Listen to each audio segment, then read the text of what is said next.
দেখো, সকাল 10টা থেকে ক্যাম্প শুরু হয়েছে।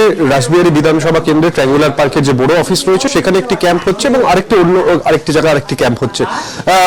মুখ্য সচিব তিনি যেমনটা জানিয়েছিলেন যে আয়তন অনুযায়ী বিধানসভা ভিত্তিক সেই ক্যাম্প হবে, যাতে খুব বেশি দূরে ক্যাম্পে তাদেরকে যেতে না হয়।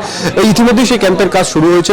করতে হচ্ছে পাবলিক প্রথমে তার মাধ্যমিকের অ্যাডমিট কার্ড বা বয়সের প্রমাণপত্র আনবে, মাধ্যমিকের সার্টিফিকেট আনবে, আধার কার্ড, ভোটার কার্ড, এক কপি ছবি নিয়ে আসবে, ব্যাংকের পাসবই জেরক্স আনবে। আনলে পরে ওইটা আমরা দেখে নেবো যে ওই যে ক্রাইটেরিয়ার মধ্যে আছে 21-এর ওপর থেকে 40-এর নিচে পর্যন্ত আছে কিনা এবং অন্য কোনো কিছু পাচ্ছে কিনা। যদি না পাওয়া যায় তাহলে আমরা তাকে ফর্মটা দিয়ে দেবো, দিলে তারা ওইটা ফিল আপ করে আমাদেরকে আবার জমা দেবে। দেখুন, মানুষের মধ্যে একটা প্রবল উৎসাহ এবং উদ্দীপনা আমরা দেখছি। 11টার আজকে প্রথম দিন, 11টা থেকে অপারেশন শুরু হয়েছে, ফর্ম দেওয়া, জমা নেওয়া।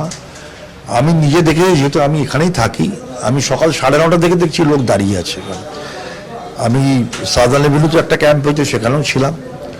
যেভাবে আজকে মানে প্রথম দিন, এখনো অনেকের কাছে খবরটাই ঠিকমতো পৌঁছয়নি, তার উপরে যেভাবে লোক নেমেছেন, তাতে এই প্রকল্পের মানুষের সমর্থন আছে এবং এই প্রকল্প মানুষ গ্রহণ করেছে, এটা আমার মনে হচ্ছে। সময় রয়েছে, নির্দিষ্ট সময়ের মধ্যে তাদেরকে ফর্ম জমা দিতে হবে এবং সে মতোই যেমন সরকারের তরফ থেকে জানানো হয়েছে এপ্রিল মাসের 1 তারিখ থেকে এই যুব যে ভাতা, সেই ভাতা কিন্তু ইতিমধ্যেই শুরু হবে।